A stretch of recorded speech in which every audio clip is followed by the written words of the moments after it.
meus bichinhos, minhas bichinhas, aqui é a professora Walis Silva, a gente vai bater um papo sobre a importância do texto. O que é texto, texto e discurso, interdiscursividade, intertextualidade, o que está dentro desse universo das linguagens. Vamos revisar um pouquinho o que a gente falou em sala de aula, ok? Vamos lá!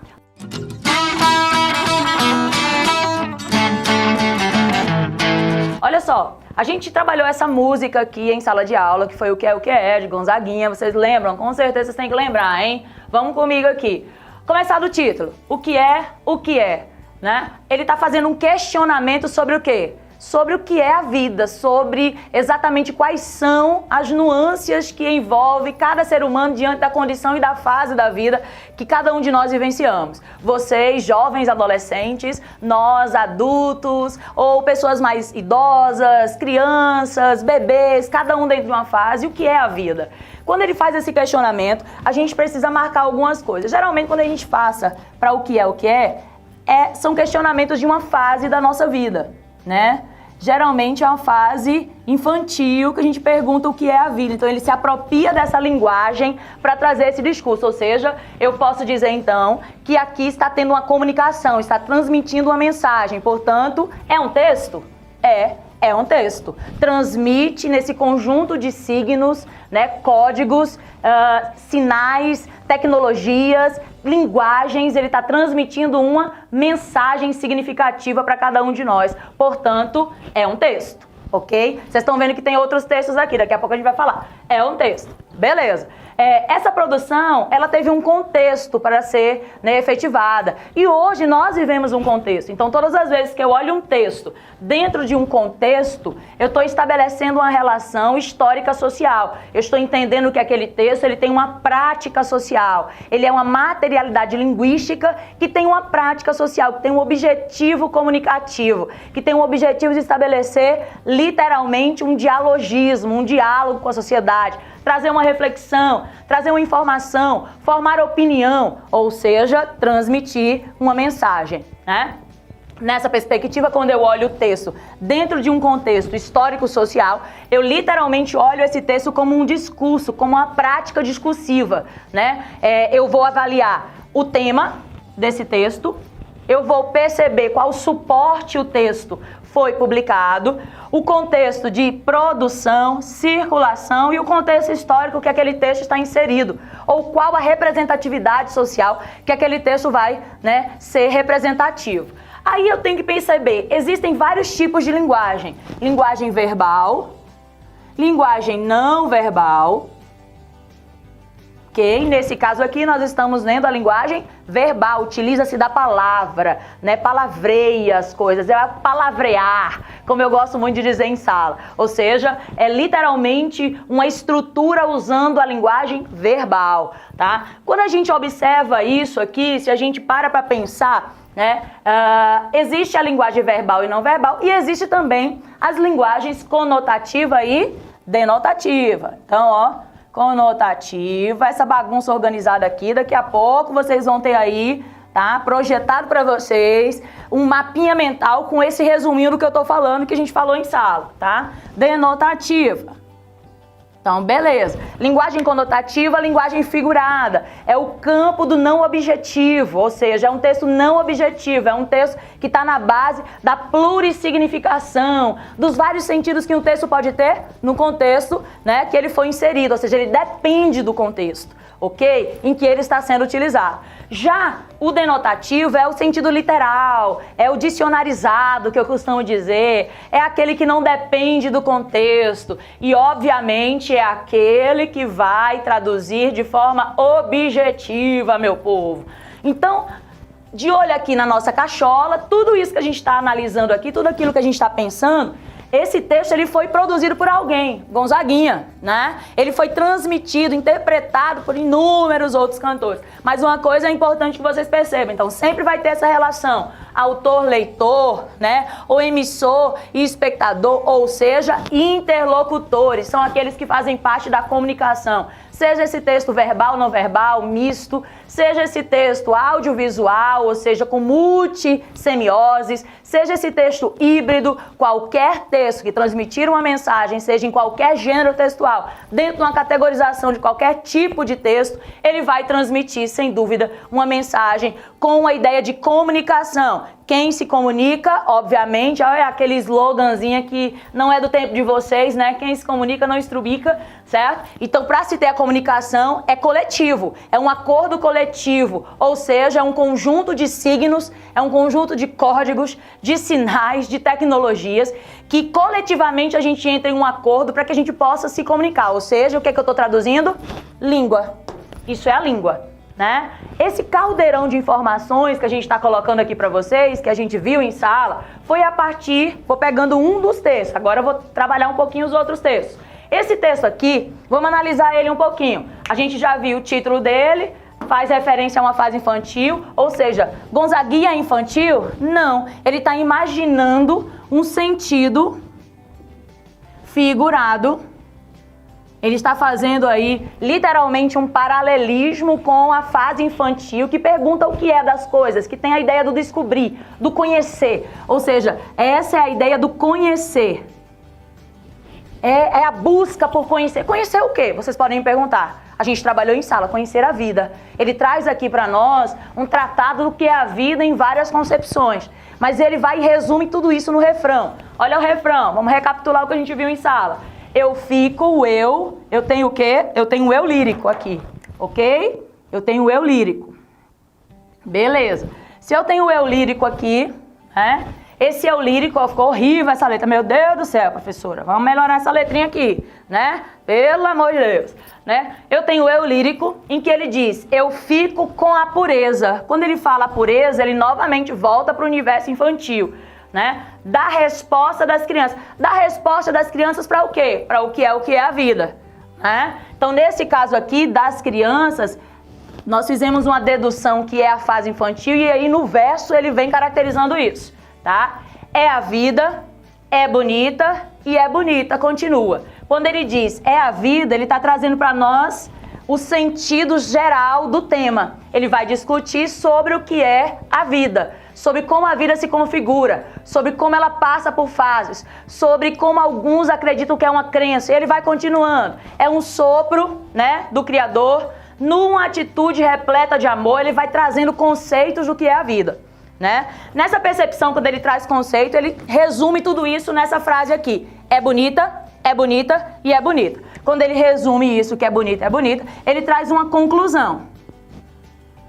E que está impregnada de, né, literalmente sentidos implícitos aqui, de pressupostos. Que mesmo a vida diante de todas as adversidades, ela continua sendo uma vida que deve ser vivida.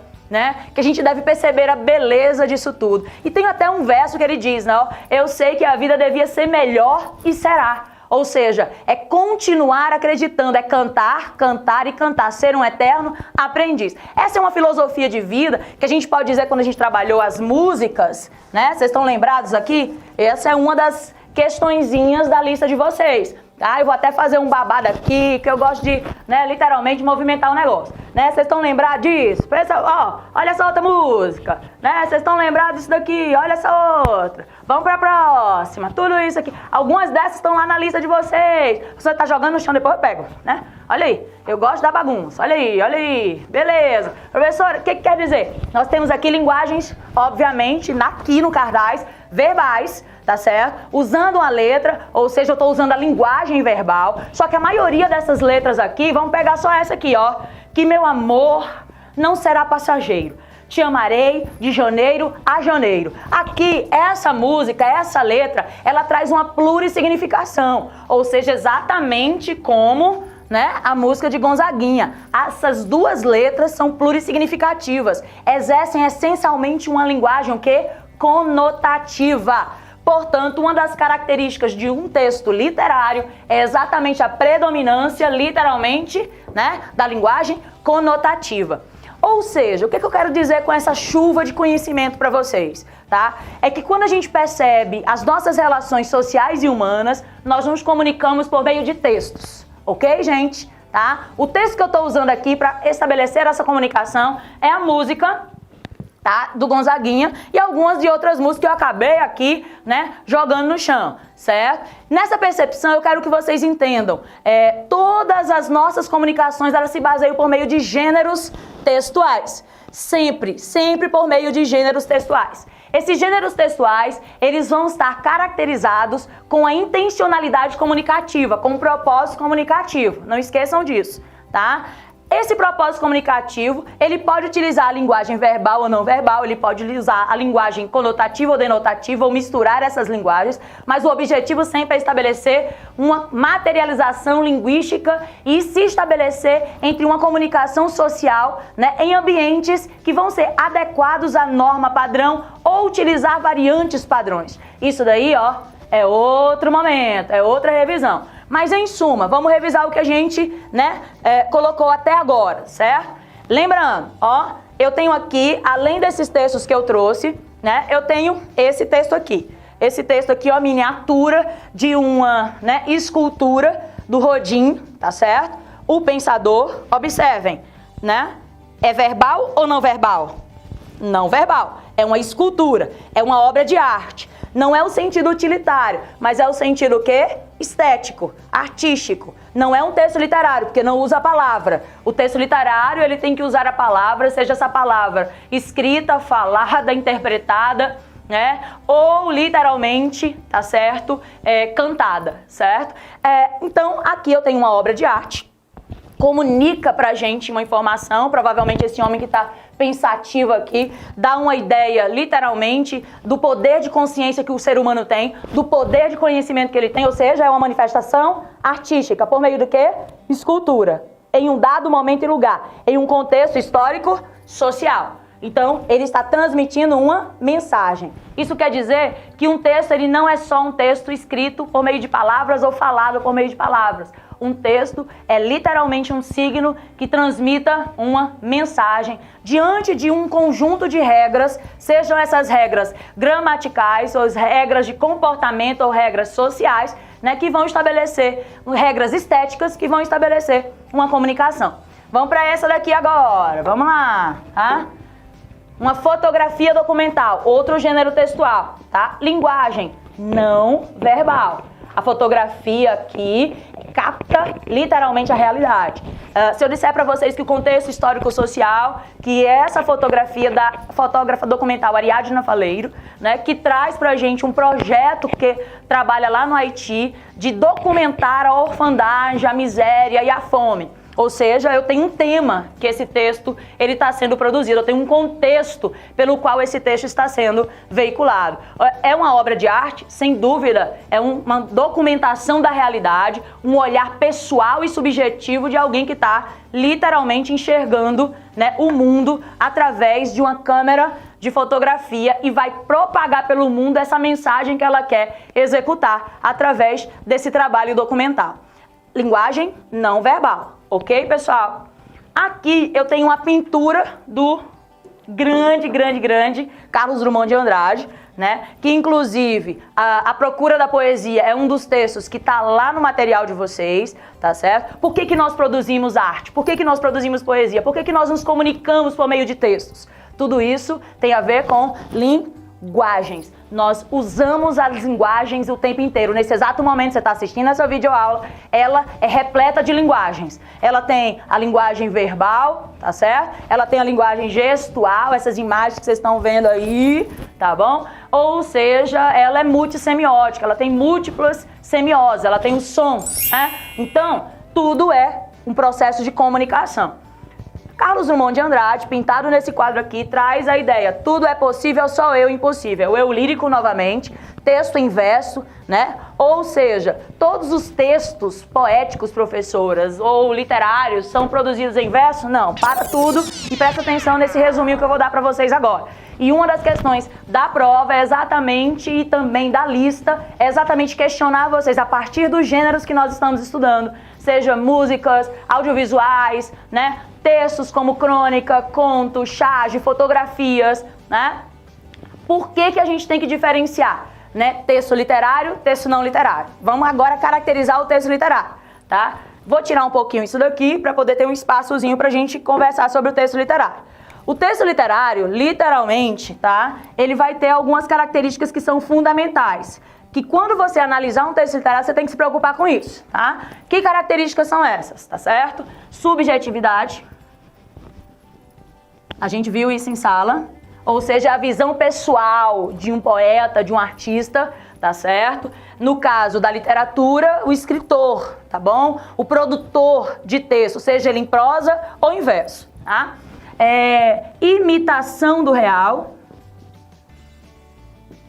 Isso vem literalmente de Aristóteles, é mimese, arte é mimese, a literatura é mimese, ela imita o real, seja, né, evadindo o real, ou seja, sendo uma representatividade, até gaguejei, ou sendo uma representatividade, né, do real, uma versão da realidade, né, pessoal, certinho? A gente vai perceber que essa imitação do real é sempre com foco, mesmo fugindo da realidade, com foco em analisar quem nós somos, de onde viemos, para onde vamos. Tema do que a gente discutiu em todos os textos que a gente trabalhou até esse exato momento, né? Literalmente, pessoal, plurisignificação. O que é isso? Predominância da linguagem conotativa, das figuras de linguagem. Predominância desse universo que depende do contexto pra gente entender. A gente só consegue entender o que Gonzaguinha tá trazendo aqui pra gente, que é literalmente uma relação com a fase infantil para que nós adultos não deixemos nunca de perguntar para nós mesmos o que nós somos, de onde viemos, para onde vamos, o que é a vida, tentar compreendê-la mesmo diante da sua complexidade, tá? Literalmente, ó, plurissignificação, vai estabelecer uma relação, não é objetiva, mas subjetiva, pessoal, ok? Gosto muito de um dos textos de Fernando Pessoa que diz: o poeta é um fingidor, finge tão completamente que chega a fingir que é dor, a dor que deveras sente. Ou seja, a literatura ela tem essa função de representar o que sentimos ou o que os outros sentiram, mas sobretudo de ser uma produção humana. Só o ser humano produz literatura e isso é genial. Onde é que vocês viram isso? Em Sociedade dos Poetas Mortos, quando o professor John Keating, ele literalmente chama todos os seus alunos e ensina-os que o conceito de literatura, o conceito de poesia, né, a ideia de estruturação do que seria o texto literário não cabe em uma caixinha e que, na verdade, nós produzimos arte, literatura e poesia porque nós precisamos disso para viver, porque a raça humana está repleta de paixão e de amor, ou seja, carpe diem, uma vida com consciência, uma vida literalmente extraordinária, uma vida como a frase que tem lá na Sociedade dos Poetas Mortos, que está na lista de vocês, para vocês, né, traduzirem para mim o que isso tem a ver com o conceito de literatura. É exatamente isso, ó, fui para o bosque buscar a essência da vida, para que quando eu morrer eu descubra que não vivi. É essa ideia de buscar na poesia, buscar na arte, né, a contemplação de quem nós somos. E isso, pessoal, essa plurissignificação, tá? É essa relação de múltiplos sentidos, ok? Subjetividade, imitação do real, plurissignificação, preocupação com a forma, ou seja, valorização,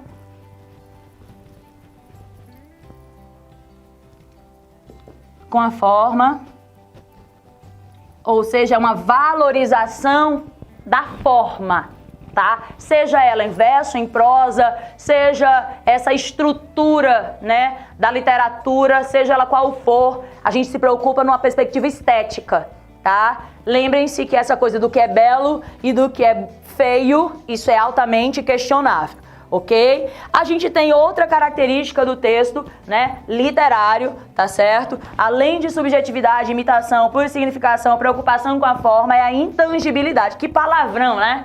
Intangibilidade, até tem que soletrar para escrever certinho.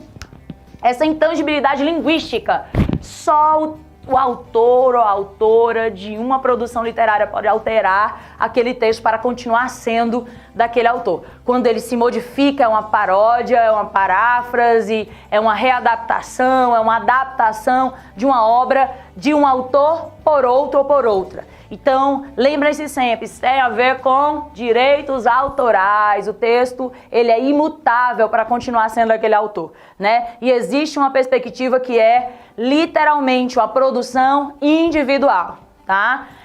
E por último, aí resumindo, porque tem múltiplas aí concepções, o texto literário, ele não é um texto objetivo, portanto, lembrem-se sempre, essa é uma característica muito importante. O objetivo dele é praticamente trabalhar emoção, ser uma expressão, tá? Mostrar a visão de mundo, beleza? Literalmente provocar reflexão. Eita! Tudo isso a gente viu em sala, através dos textos que vocês produziram, playlist Ouvindo a Vida, né? Projeto Vital que vocês estão escrevendo, sarau de poesias, a música que vocês estão produzindo. Isso quer dizer o filme que vocês assistiram e que a gente debateu, tanto Sorriso de Mona Lisa para trabalhar a concepção do que é a arte, né? Em que vocês relacionaram isso com a manifestação artística literária, que é uma manifestação artística muito importante que usa a palavra como instrumento. Tá? Mas tudo isso envolvido em linguagem, porque tudo isso daqui é linguagem. Seja o texto literário ou não literário, verbal ou não verbal, conotativo ou denotativo, tá certo? Seja em qualquer gênero textual, como por exemplo esse daqui, que é uma música, a letra da música é literatura, a música já é outra manifestação artística, tá bom? Seja uma fotografia, seja uma frase poética, seja uma escultura, os textos eles comunicam, eles transmitem uma mensagem através de uma língua, por meio de múltiplas linguagens. Ou seja, todos eles estão envolvidos na complexidade da vida e servem para nos ajudar a nos comunicar entre nós e o mundo, entre as historicidades e civilizações. Ou seja, é uma prática social, é um discurso.